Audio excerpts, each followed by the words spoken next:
Who misses free and affordable ads and social networks without the anti-sex work rhetoric?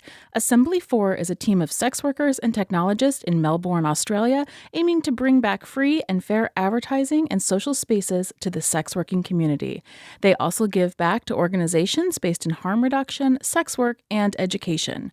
Stepping away from the clunky design of traditional platforms, their two products, Tryst.link and Switter.at, are refreshing and well-needed changes in both presentation and mission.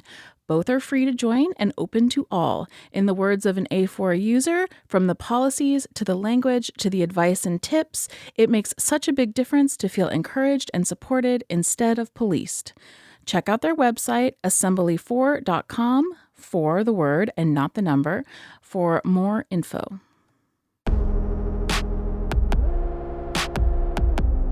Welcome to the Peep Show podcast. News and stories from the sex industry. With Jessie and PJ Sage. Welcome back to another episode of the Peep Show podcast. Today I talked to Dr. David Ley about the myth of sex addiction, the moral panic around porn, the need for comprehensive sex education, and much more.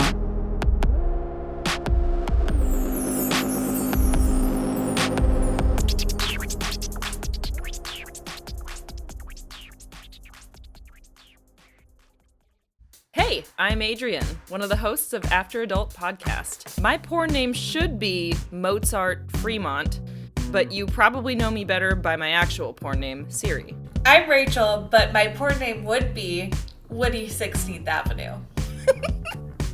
After Adult is a podcast about life and porn. I don't actually watch porn. I don't really watch that much porn either. I probably watch more than you, but I mean, most of the time it kind of would feel like going to work on my day off. You 100% watch more than me, because I don't watch porn. Find us wherever you get your podcasts. Just search for After Adult. Or visit afteradult.com and follow us on Instagram at afteradult.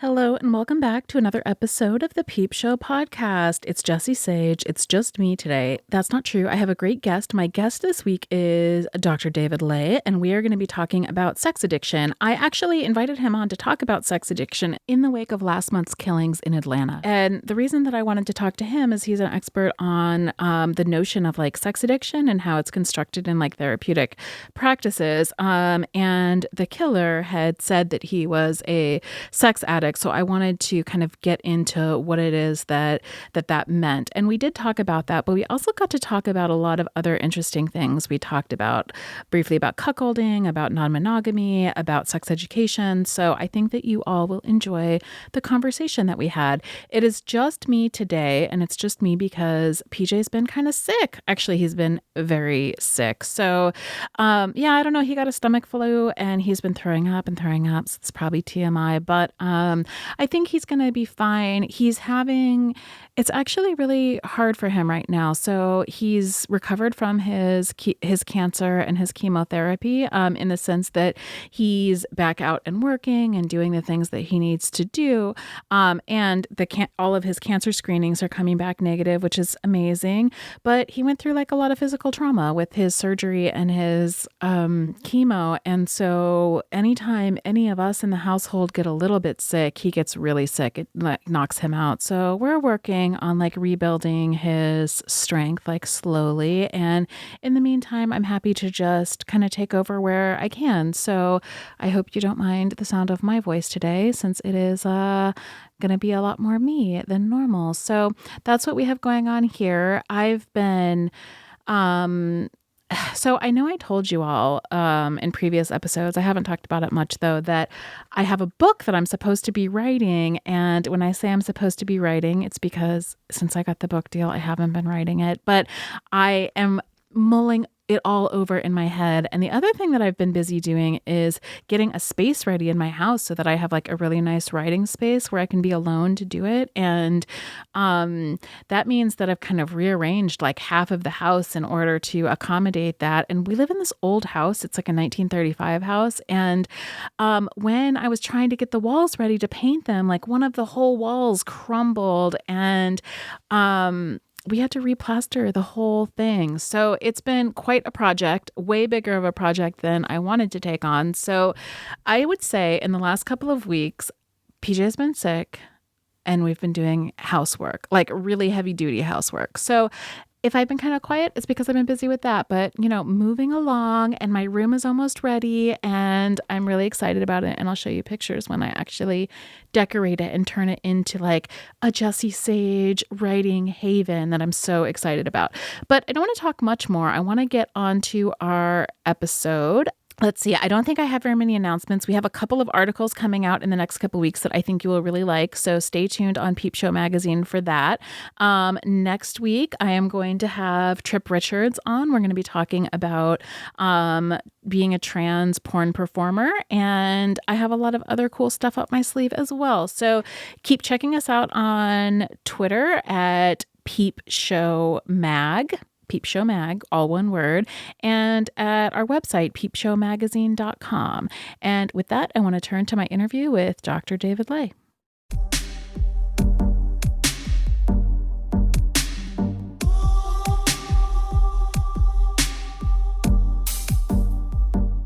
Hello, this is Chelsea Poe from TroubledFilms.com.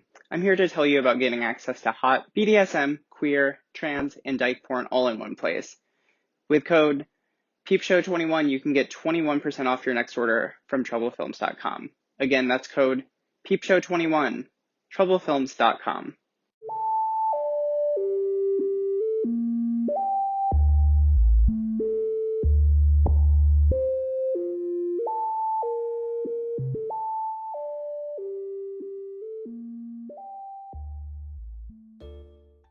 David Ley is a clinical psychologist, sex therapist, and author based in Albuquerque, New Mexico. He's the author of several books and research articles on sexuality, including his first book, Insatiable Wives, Women Who Stray and the Men Who Love Them, which is the first to examine the cuckolding and hot wife phenomena. With Justin Lehmiller and Dan Savage, he published the first psychological study of the cuckold fantasy. David Ley is a frequent guest in media around the world with appearances in New York Times, CNN, and Time Magazine, as well as Hustler and Playboy magazines. So welcome, David. Thanks for being here today. Well, thanks. It's nice to be here. So your book was really the first book on cuckolding? Yeah, actually, the first scholarly examination. Okay. Let me say that. I mean, certainly, there were lots of fictional kind of explorations, but when I first encountered cuckold and hot wife couples, as I was doing some research around non-monogamy, I'll be honest, my initial impression was that it seemed unhealthy to me. But then the people that I met were actually remarkably healthy, and with decades-long marriages, successful careers, some of the most effective communication skills I've really ever seen. And it forced me to realize that I had unthinkingly allowed a lot of bias around sexuality, around monogamy, around infidelity, female sexuality to intrude into my clinical thinking. And so I'm a good scientist, practitioner. I'm a scholar. So I went and looked at the literature to see was there anything written out there about it, and there wasn't. The only research article that had been done prior to the paper that Dan and Justin and I did was in the 1990s. An Israeli psychologist did this interesting psychological analysis of penthouse letters magazines around wife sharing. Oh, interesting. And so because there was nothing written about it, I said, well, hey, I've always wanted to write a book. Yeah. And it was fascinating. I traveled a lot. This was back before Craigslist, banned personals ads. Right. And so I would post ads. The good old days. That's right.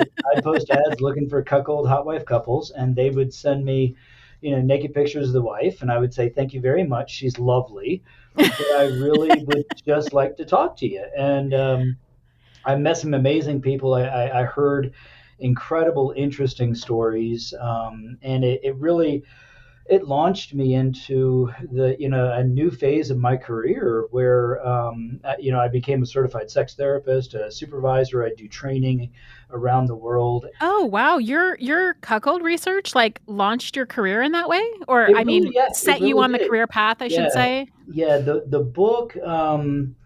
the Republican, folks like Jerry Falwell keep making that book, just incredibly relevant. And but yeah, that book really launched my career. It launched me off into this public arena around sexuality, where I was a new voice, and I was a voice that was coming in and saying, look, we've allowed a lot of morality and bias to intrude into our clinical practice when it comes to sexuality. And then that actually launched my approach to sex addiction, which was my second book. And that also just keeps being incredibly relevant. Yeah, that's actually why I reached out to you, is that I want to talk about sex addiction, especially in light of the shootings last month, when the shooter said that, he was a sex addict. And sex addiction has always seemed to me, and I know like you're kind of on the forefront of this, but has always seemed to me like bullshit. I don't know how else to say it, like something that's not actually an addiction. I pretty much say that. Depending upon the setting, I don't usually, call it bullshit. Although there's research that people who cuss more are more honest because they're not filtering the information before they give it to you. But yeah, I mean, in my first book on cuckolding, I described this one guy who he was just desperate to see his wife with other men, and the wives would try it and then say it wasn't for them, and he ended up getting divorced 3 times because he was so interested in this fantasy. That honestly, he was probably a little obsessive about it, but in the book, I mentioned, well, it'd be easy to diagnose the guy as a sex addict, but I don't believe in sex addiction because it's not in the DSM. That's the manual that we use to diagnose mental health disorders and sexual disorders, and it's actually been rejected multiple times for lack of science. The interesting thing is that the concept of sex addiction was really introduced in the early 1980s when our country was going through the HIV and AIDS crisis, and so we were terrified of sex and monogamy, and was the safe protection from death as a result of AIDS. It's not by accident that gay and bi men are diagnosed as sex addicts 3 times more than heterosexuals. Oh, that's really interesting. Yeah, because the criteria were developed, back then when male homosexuality, male bisexuality particularly, and promiscuity were seen as deadly and risky behaviors. The interesting thing is that that's still there, but now there are roughly 3 groups that really kind of get called sex addicts, and probably shouldn't. One is people who are struggling with the morality around their sexuality, around their sexual behavior. They were raised in religious households, conservative households, and they have sexual desires, whether it's cuckolding fantasies, whether it is same-sex behavior, whether it is infidelity, whether it's watching pornography. But their sexual desires are something that they have been told they shouldn't express. They shouldn't. That those are bad. Right. And they feel really guilty and ashamed about it. And they get labeled sex addict, or they label themselves a sex addict because they have these desires that they can't make go away. Okay. The other groups are individuals with anxiety disorders, who typically anxiety disorders, sometimes depression, who use sexuality as a form of coping, and they overuse that strategy. They use it to the exclusion of others. Right. But that's a symptom of the anxiety or the depression. It's not that the sexual behavior is actually causing the problem. It's a symptom of it. It's a coping strategy. The third group is wealthy white men who get caught cheating on their wives or engaging in sexual behaviors. That's who I think of when I hear people talk about sex addiction, them and like athletes. Yeah. Now, interestingly, I think that has changed somewhat in the past 5 or 10 years. There has been a significant decrease in the acceptability or the social trust of that that as a real diagnosis. When Anthony Weiner tried it, everybody said, dude, you're full of shit here. And then when Harvey Weinstein claimed to be a sex addict and that was why he had abused and harmed beloved actresses, everybody said, yeah, that's just a lie. And right. ever since then, there have a lot of celebrities that probably in the past would have claimed to be sex addicts, I think haven't, because it's just not seen as legitimate anymore. Which is probably a good thing, because the other thing that is unfortunate that many people don't know is that there is absolutely no evidence that sex addiction treatment actually works. After 40 years of this industry existing, there's no psychological evidence that shows that it's an effective treatment. What does sex addiction treatment even look like? It's based on 12-step. It's based on It's based on the AA 12-step model, where you're encouraged to suppress your sexuality. You identify your sexual desires as an addiction, as a relapse, as a failing, and you do everything you can to fight that. Unfortunately, that might actually make it worse. Yeah. I was going to say, that sounds like a great idea. Right. Because, very sarcastically, totally. We see what repression of sexual desire does for us. Exactly. And it makes it more taboo. It makes it more exciting. And then psychologically, you're actually energizing it. There was this interesting research in Israel again in 2017 where they showed that more religious people worked harder to suppress thoughts of masturbation. And the more they worked hard to suppress those thoughts of masturbation, the more they thought about masturbation. Right.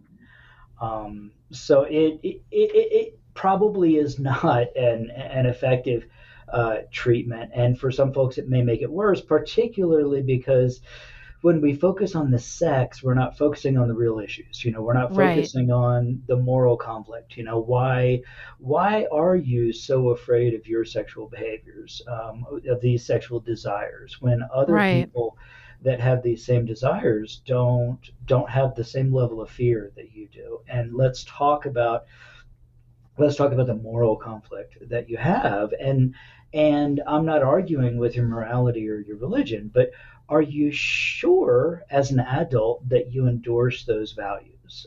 The thing that I say often is that, many of us were raised with racist, sexist kind of attitudes, and yet as adults, we have chosen not to endorse those and not to live by them anymore.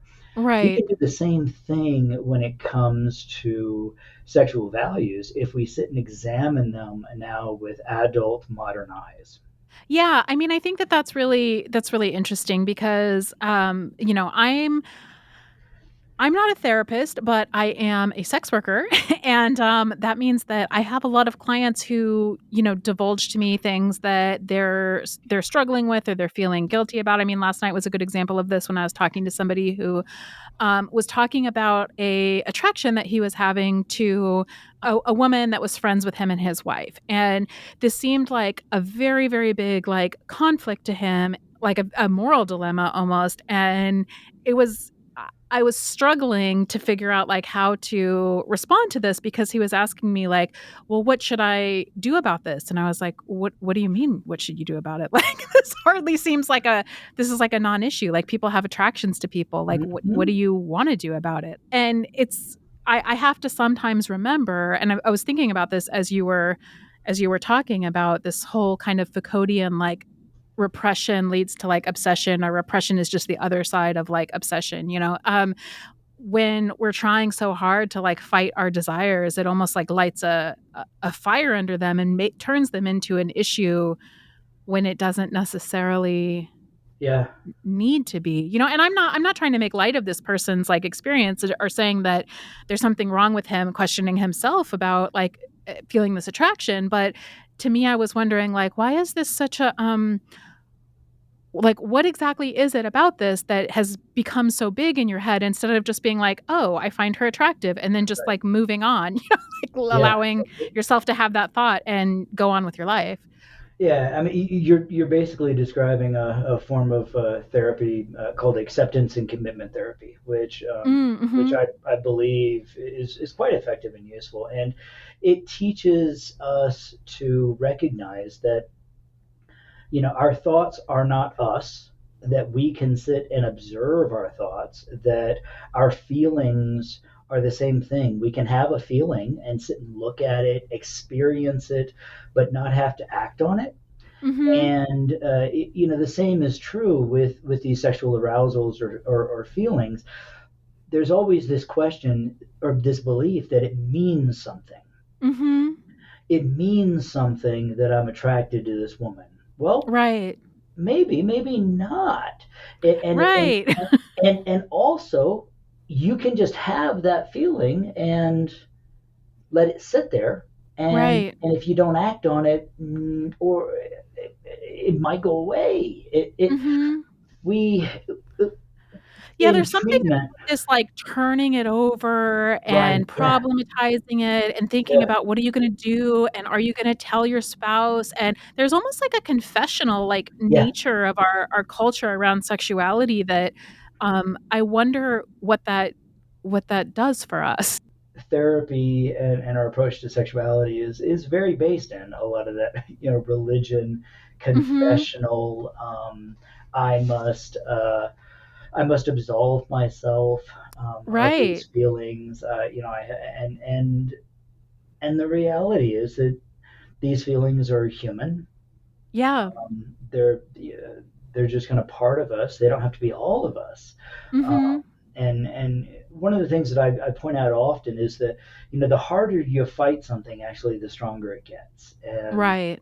um, instead, if we redirect that energy or if we focus on other things, we often find that this feeling that felt really, really big isn't as big as we thought it was. Wait, so go back a second. What is the name of this therapeutic practice?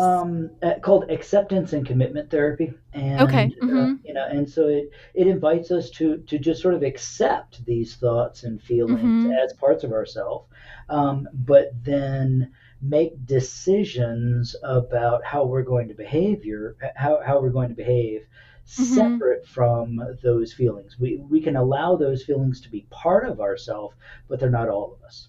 Right. I feel like I practiced that without knowing that that was a thing.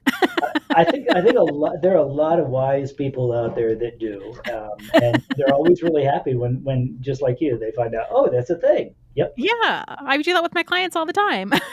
I do that with my, sissy clients who are like, "Isn't this embarrassing that I'm wearing panties?" And I'm like, no. Why? Well, If you you wanna wear really 'em, wear want them." it to be embarrassing, don't you? And so let's roll around in that feeling for a while. Yeah. Right, and if you wanted to, sure, but, like, if that's causing you stress, no, I don't know, wear them or don't wear them. Obviously, I'm not that flippant, but I think that, that there is something about the way that, like, people, particularly who've come out of, like, really repressive, environments or religions or family structures really place a lot of importance on desires as showing some sort of character flaw when they could just be desires. Right. And unfortunately, I mean, the speculation is that that is the interpretation that we can make of the case in Atlanta, Yeah. where this guy allegedly told the police that he killed the staff of the massage parlors, who were maybe Mhm. sex workers, maybe not, to remove temptation. Right. And what that says is that this is a guy who hated his sexual desires, who was afraid of them, who Right. struggled desperately to control them, and ultimately decided that he had to engage in this horrendous act, that he had to change the world because he couldn't Mhm. change his behavior. And God, that's frightening. What is your feeling about violence toward sex workers? Do you feel like these sorts of ideas, contribute to this sort of violence? Do you think that this is kind of a psychological move people make?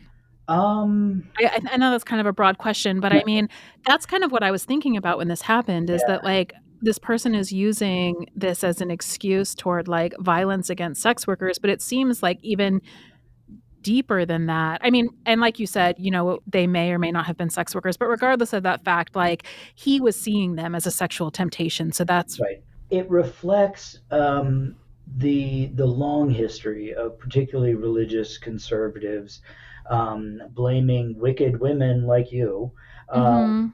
for instilling lust in the hearts of men. Right.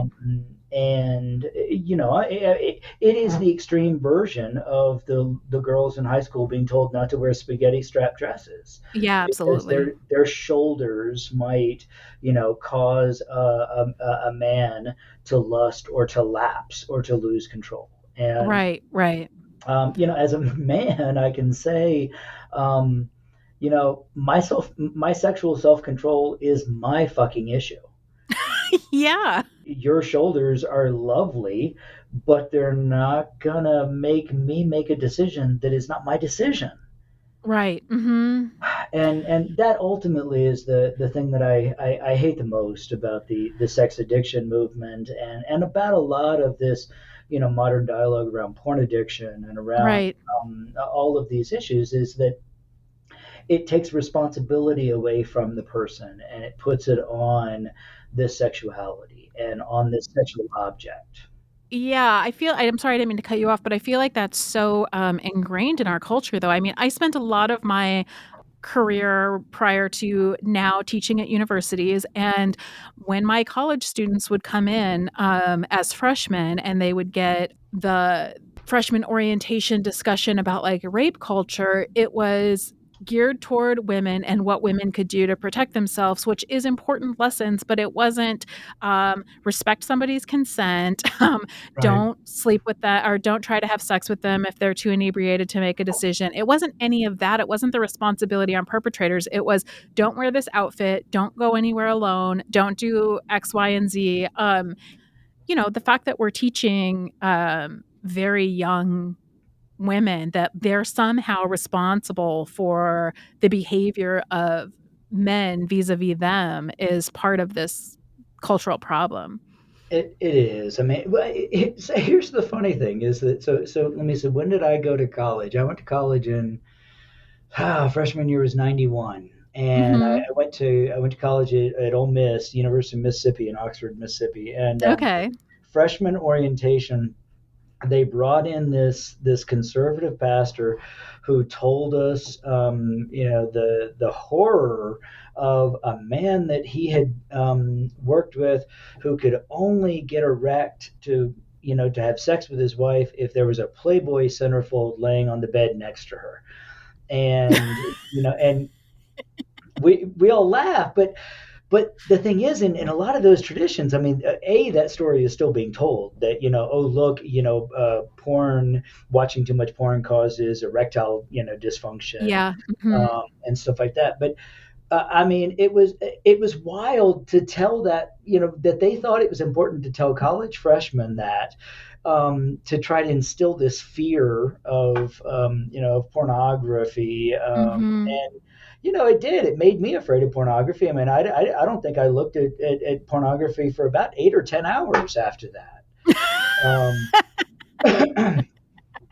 Yeah. So, I mean, as somebody who's done pornography, I think that one of the things that's really interesting about this is that um, messages like that come simultaneous with a complete lack of sexual education in other forms. Oh, And so I absolutely. know, like, Yeah. I'll always remember this. I had a 19-year-old call my phone sex line one time just because he wanted like sex advice because he was about to have his first um, same sex encounter with his college roommate, or not about to like the next hour, but like that there was this sexual energy that was like percolating through their dorm room, and he was trying to figure out what to do with that. And it occurred to me when I talked to him that like he had no idea anything about like how to have sex, how to have safe sex, how to like the thing that I thought was really interesting that I remember is that he said, "Well, I don't want to start unless I know I can finish because there will be a point of no return like one." And I was like, "Wait, no, that doesn't exist. Like there is no such thing as a point of no return. You can take that consent if you start something and you realize that you're not comfortable with it." And nobody had ever told him that. It was like a light bulb moment where he didn't realize, he thought he either had to be 100% in or like 100% out, and that there was no middle, ground in between, like anal penetration and no sex at all. And that seemed wild to me, that like that wasn't a thought that he had had. And I think that, I'm kind of going on a tangent only to come back to what you're saying, which is that we have these really porn, like really negative anti-pornography messages and nothing else in its place. Yeah, and That leaves people very confused. it does. I mean, I people oftentimes challenge me and suggest that I am too forgiving to pornography and sexually explicit media, and I may be. I recognize that it can instill, inaccurate ideas that Sure. penises are always hard. It is very easy to give a woman an orgasm. Just jump Sure. on, pound away. Anal sex doesn't require preparation. Right. And it doesn't show any of the negotiation or dialogue because Right. pornography is fantasy. Right. It makes us feel good because it makes sex look easy. Yeah. The problem is that all of the things that can be blamed on pornography would be cured by effective sex education. If you look Yeah. at the Netherlands, where they start very effective, age appropriate, but explicit and accurate sex education at the ages of like 6 and 7. They have far lower rates of sexually transmitted infection, sexual assault, teen pregnancy compared to the United States. That we have this idea that talking about sex, makes it happen. We have this idea that talking about sex, is inappropriate. But the reality is, talking about sex actually reduces rates of sexual assault because it's the shame. Most of the work that I'm doing these days is focused on trying to address and reduce the amount of sexual shame, because sexual shame is the thing that really is causing most of the harm in these issues. Whether it is the man in Atlanta, going and killing people because he has these desires that he's so ashamed of having. Or the people who hate themselves and hate everybody else because they are afraid of their sexuality.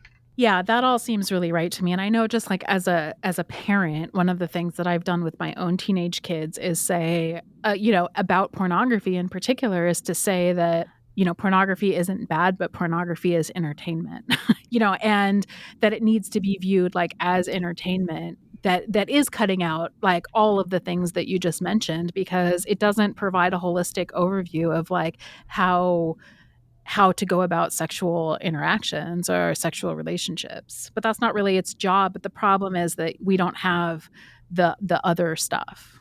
Yeah, I agree. And if we were able to have conversations about, again, circling back, the idea that your sexual desires don't necessarily mean anything. That having this arousal or this fantasy towards your wife's friend, that doesn't mean you're a bad person. Doesn't mean you're going to go cheat on your wife. Doesn't mean your wife is not enough for you. Right. Right. It is just this thing that is part of being human. Right. Now, it is very interesting, I think, and useful to explore why we have these fears and feelings about sexuality, and then that leads us back into this conversation about society's approach to sexuality, which it's interesting. I looked at this research once, and in France, particularly southern France, they really don't worry all that much about infidelity. Mm-hmm. Infidelity is just kind of accepted. They don't love it. They're not happy about it, but it's not something that they spend a lot of time or energy worrying about. The Right. interesting thing is they actually have lower rates of infidelity than the United States. The Mm-hmm. more we worry and obsess about it, again, it kind of creates it. I had this Mm-hmm. woman I dated for a few years who she would always accuse me of cheating or wanting to cheat, and I Mm-hmm. didn't. But at one point, I said, look, If you you're think I'm doing, doing this, I might as well like get the benefit of yeah, doing it. yeah, Right. you're already making me pay the price of this. Yeah, So I mean it does. Like if that's yeah, I hear that. Those sorts of obsessions do like create so much more energy around something than there would be if you just kind of allowed things to happen. yeah, I think the interesting thing is when we can have nuanced conversations about these Mhm. issues. For instance, Mhm. sex work or pornography, either one. Yeah. That access to sex work or access to sex workers appears to decrease rates of some sexual violence and sex crime. The same is true for pornography. Mhm. Um, Now, that's not to say, though, that all sex workers are choosing to engage in the behavior or are healthy people in healthy situations. The fact that Or that sex workers need to like absorb male that's right, violence or that's something. right. Right. But we can have it would be, I think, very interesting and useful if we could have conversations where we acknowledged all the shades of gray in these issues, Mhm. because that's how we get to move the ball down the field. When we Right. are so constantly battling with these black and white, uh, highly rigid, incredibly reactionary kind of dialogues around these issues, we're not going to get anywhere because then we just end up shouting at each other. Yeah, I mean, in terms of sex work, because that's like the focus of the show, how do you feel like this sort of like rhetoric of like sex addiction or sex addiction or of temptation, like women who are too temptress or something. How do you think that that impacts like the way in which in our country, in the context of the United States, for example, how sex work is legislated or policed, or do you think those things are fairly tightly connected? Oh, definitely. I mean, I think I equate it oftentimes to prohibition. Hmm. In 1919 they banned alcohol with the idea that alcohol caused divorce, crime, and mental retardation. Right. The reality is, alcohol probably does contribute somewhat to each of those things, but obviously they repealed prohibition because all of those things were still there. And Right. they didn't go the next route, which is okay, then we need to have more sophisticated, nuanced kind of conversations about what alcohol actually does. I think that the same is true with sex work. And we also have to acknowledge, though, that the majority of people who oppose sex work are female, and Yeah. that males on average have much more positive attitudes towards sex work. Yeah. I mean, the anti-abolitionist language comes Yeah, out of feminism, comes out yeah, of second wave feminism. Yeah. yeah, and and is that what is that about? I mean, Hmm. is it about the competition or the economics of sexuality? Is it about the fear that if you engage in sex for money, that it takes something away from the Hmm. sexuality of somebody else who doesn't, Right. Hmm. that somehow diminishes them. I think that um, unfortunately, I think everybody hides behind this savior complex kind of thing that Right. oh, we're here to save you from yourself. as opposed to I'm going to acknowledge that, me being a savior and fixing you makes me feel better about myself because I'm a piece of shit. Right. Yeah. I mean, there's always like, as a sex worker, I'm always thinking like, why can't people believe that like many sex workers don't want your help? Like, why can't that be heard?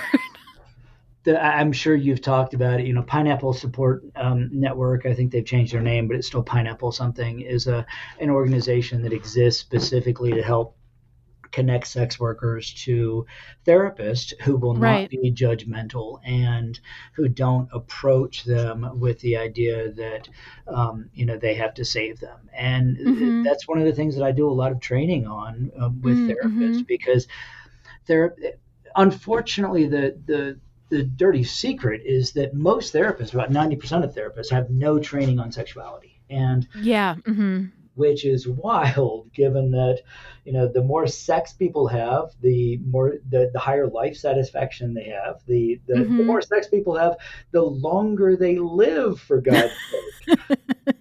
Yeah. But we don't teach therapists to talk about sexuality, which is just right. And particularly not like non-normative sexuality at all. Oh, absolutely. Right. And so what that means is that therapists are basing, their approach to sexuality on two things: their own experience, which is where we get sex addiction. That, Kinsey said it best: that the definition of a nymphomaniac or a sex addict is anybody who has more sex than the therapist. So if the patient is getting laid more than the therapist, clearly there's something wrong with the patient, not the therapist. That's good. Yeah. And so the therapist is always basing it on, well, would I do that? Do I find that arousing? Would I try that? Or they're basing it on what they have seen in general media. Most therapists are not reading clinical literature. They're not reading scientific research. They're reading, Facebook and, the news that everybody else is reading, which is designed to make you anxious. I actually call the modern media the anxiety industry, because their job is to make you nervous and then sell you shit when you're nervous. Yeah, I absolutely think that that's true. It's like a moral panic. I mean, I've been seeing this with for the last year with the intense like anxiety around OnlyFans. I've done, I don't know, 20 media interviews about OnlyFans, and I'm thinking, like, you all know that this is just a platform. Like, there's nothing special about this, but there's like so much like panic around it in a way that's really bizarre to me. Yeah, I like to hope that, it's a sea change, that, are we, how far away are we, do you think, from having somebody elected to office who had an OnlyFans account? Yeah, probably 5 or 10 years. I don't know. That's what I'm thinking and hoping. Yeah. And so there are huge generational shifts that are happening around sexuality, around privacy, around all these issues. And it's a fascinating thing. Between 2010 and 2015, our country went through the greatest social shift in attitude in recorded history. What do you think that the shift in attitude was? About LGBTQ stuff would be my guess. About gay marriage specifically. Yeah. In 2010, a majority of our country believed that gay marriage was wrong. In 2015, a majority believed that it was right. And then the court, legalized marriage equality. And the shift happened because we had more TV shows, Will and Grace, stuff like that. We had more people come out publicly as being gay or non-hetero, and it forced society at large to recognize their bias and their ignorance. Yeah, I think that OnlyFans, even the book 50 Shades of Grey is forcing us to recognize that sexuality is a lot more complex than we ever thought. There's this really interesting research done in 2016 by Christian Joyal. He's a researcher in Canada, and they called up people randomly out of the phone book and asked them if they had ever engaged in sexual behaviors such as voyeurism or exhibitionism, sadism, masochism. These are the things that are diagnosed in the DSM, the Manual of Mental Health Disorders, as fetishes or paraphilias. And Yeah. we as therapists are trained that those sexual desires are pretty rare, and when they are present, they're usually unhealthy. What Joyal found actually was that 50% of the population, this is a non-clinical population, 50% of the population reported an interest in at least one of these sexual behaviors that we have typically viewed as unhealthy and uncommon. And that 30% of them had engaged in those behaviors, and that interest in sexual masochism actually was highly correlated with life satisfaction. Oh, that's interesting. So they found that the reason we think these things are uncommon is because people don't tell you about it because it's secret and shameful and stigmatized. Yeah. It turns out that normative sexuality is kind of deviant, which is pretty awesome. I think that's pretty awesome too. Yeah, it's really interesting, and I'm sure that you have the exact same, or I shouldn't say the exact same, a very similar experience as a therapist. But I find that there are a lot of people who feel like they have that there's something about their desires that is really problematic or really embarrassing or really anxiety provoking, and they think that they're the only person that has them or that there's something wrong with them because they have them. And then once they share that, in my mind, because I work with sexuality all the time, I'm like, that seems pretty normal to me. And I think that the fact that people who are in a position to share sexuality with a lot of people in whatever capacity, I think can have this vantage point that's different than most people, which is that these are very common things, that a lot of people experience them, that they're not this dirty secret. But because most people don't have that experience, because people don't share about their intimate desires very often, even with their own partners, a lot of people are feeling like they're the only ones or that they're very alone in their desires.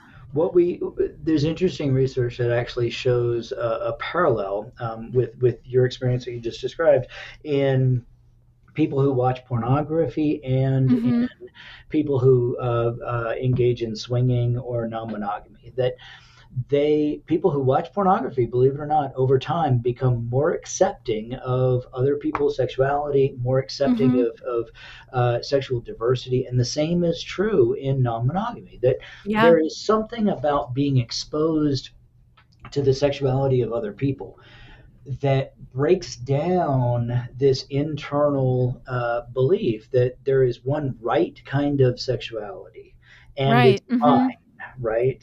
Right. That people who watch pornography, people who engage in swinging, they see other people enjoying sexuality and nothing bad happens. I call it the lightning didn't strike phenomenon, because it turns out that, oh wow, this isn't as bad or scary as I was told it was. Yeah. On a personal note, I had that experience after being monogamous for a very long time, from the time I was 17 until I was 31, and then venturing out with my then longtime monogamous partner, and having a foursome, and then going home and waking up in the morning and making pancakes and then being like, wow, the scariest thing in my head ever, seeing my partner with somebody else, just happened, and now I'm making pancakes because it's Sunday morning and everything is exactly the same. Yeah. And that was a really powerful moment in my life. It kind of changed my whole perspective of sexuality. And again, it's like the only thing we're talking about today is that, it turns out that sexuality didn't mean what you thought it meant. Right. Yeah, not at all. It just Yeah. meant it was just a fun experience that, it was eye-opening, but that didn't and one of the things that you said earlier, and I was thinking about this as you were I wasn't thinking about that particular experience, but I was just thinking about people's experience with this in general, is that we have this idea in a mononormative culture, we have this idea that if your partner wants to have any sort of experience with anybody else, that means that they're not getting what they need from you, or there's something wrong with you, or there's something missing in the relationship, when often it doesn't mean any of those Mhm. things.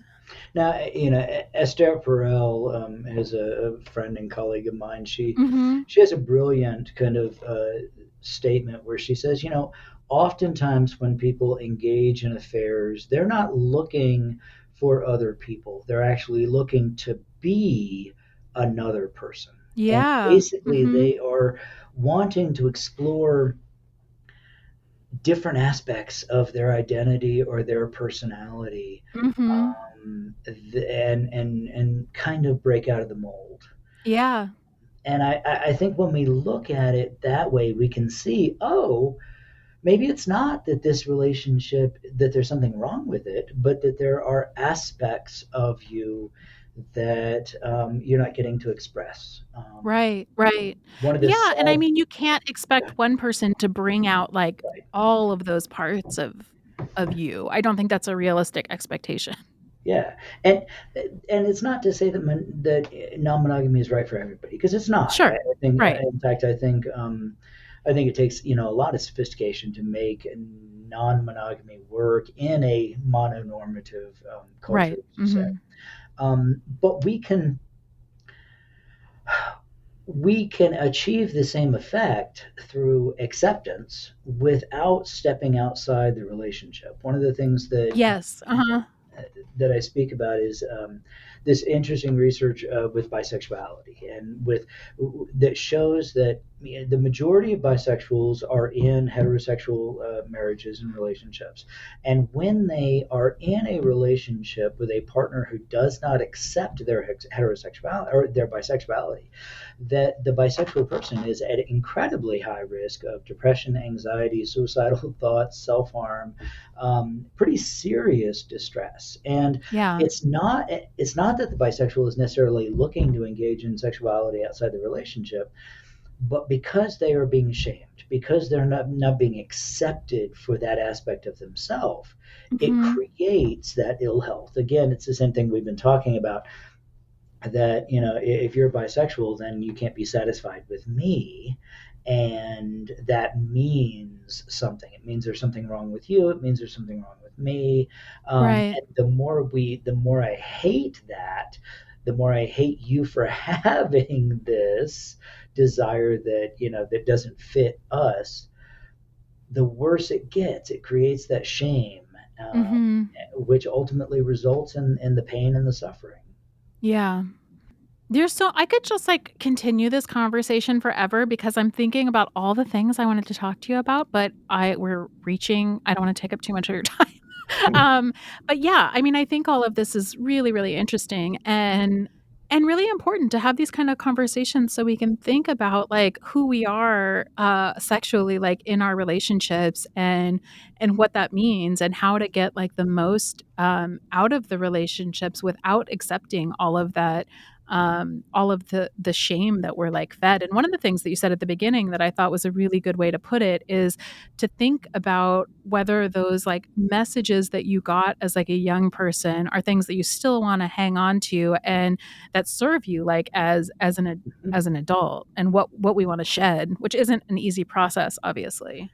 Yeah, I talk a lot about the concept of sexual integrity, and Mhm. the idea that to develop sexual integrity, you have to do some conscious assessment of your sexuality, of your sexual desires and thoughts and behaviors. Um, Mhm. yeah, and you have to accept them, and then you have to decide, how do I want to incorporate or integrate that aspect of my sexuality into my life in an ethical and thoughtful way.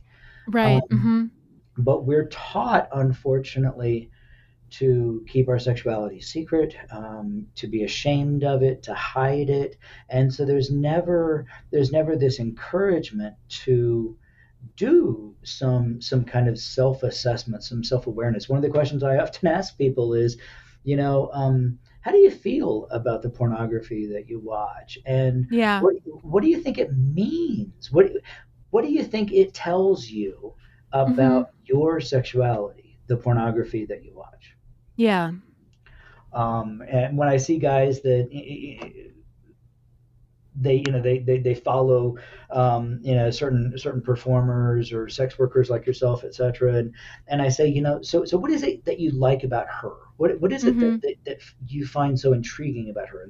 And they'll say things like, well, she really seems like she's enjoying herself. She's really, she really enjoys sex. And then I say, so what that means is that you really want a partner who Right. enjoys sex. You need to prioritize that, because it sounds like that aspect, that desire, is pretty important to you.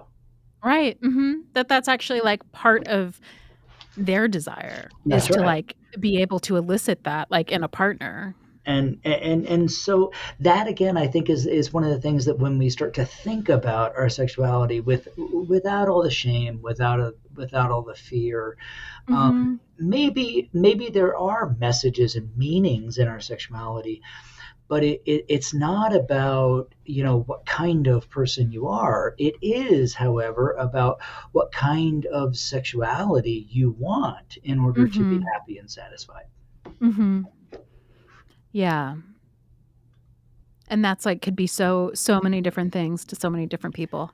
Yeah, that's one of the things that I just found, really just a never-ending feast of adventure and excitement in Right. my career, that sexuality is so varied and so multiply complex, that it's just fascinating. I mean, and talking with people like you, I know that when you encounter these unique kind of aspects of sexuality in your clients and in people that you work with or people you hear from, it's like, oh wow, that's really neat.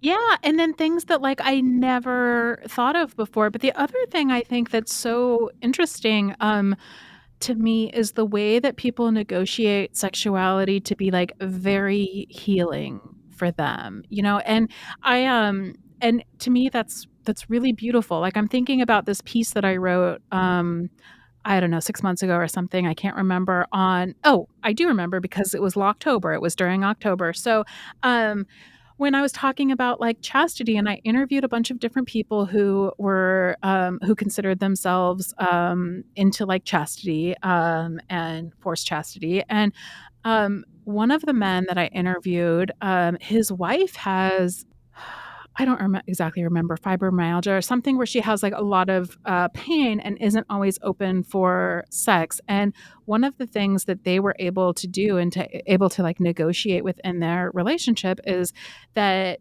when she was feeling bad and didn't have like sexual energy to give, she would lock him up. And that created this like sexual tension between them where she didn't actually have to engage like sexually, but he still felt like Oh, he that's was clever. getting Yeah, sexual attention, and not right. only that, but because she made him submissive during that time when she was sick, he would also clean the house and do the kitchen and things like that, and so it worked like it worked practically and it also worked erotically for them. And then when she would unlock him, like he never felt guilty to pressure her for sex because it was always a no when he was locked up, But then when she would take him out, he would know like, wait, it's like game on. And it would be very exciting. And they would have these like moments where they could really have passionate experiences. And then when her health started to fail, he would go back into being locked up. And there was something about that exchange that they had that I thought was really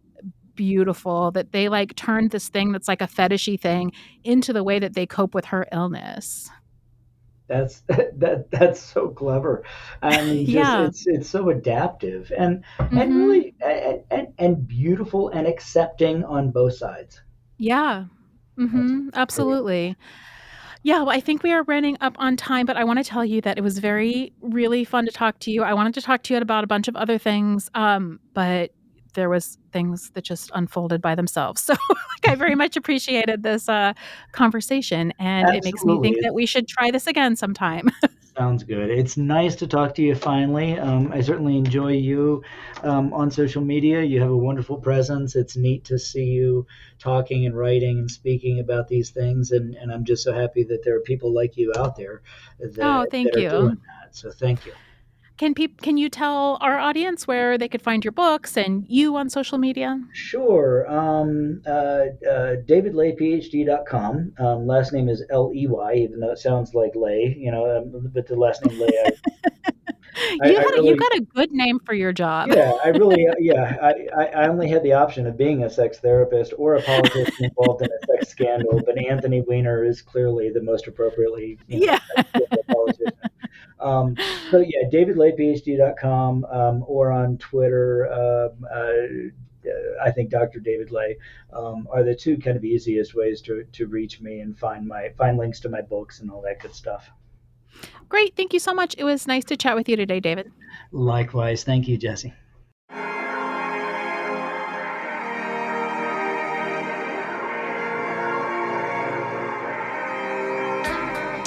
Thank you for joining us for yet another episode of the Peep Show podcast. I'm PJ Sage, and you can find me on Twitter at PeachSage. And I'm Jessie Sage, and you can find me on Twitter at sapiotextual or at jessiesage.com. We would like to remind you that we have a Patreon account and would appreciate your support. Please visit patreon.com/peepshowpodcast. Our music is courtesy of Joe Kennedy. The show was produced by Jessie and PJ Sage. Signing off. Have a great week.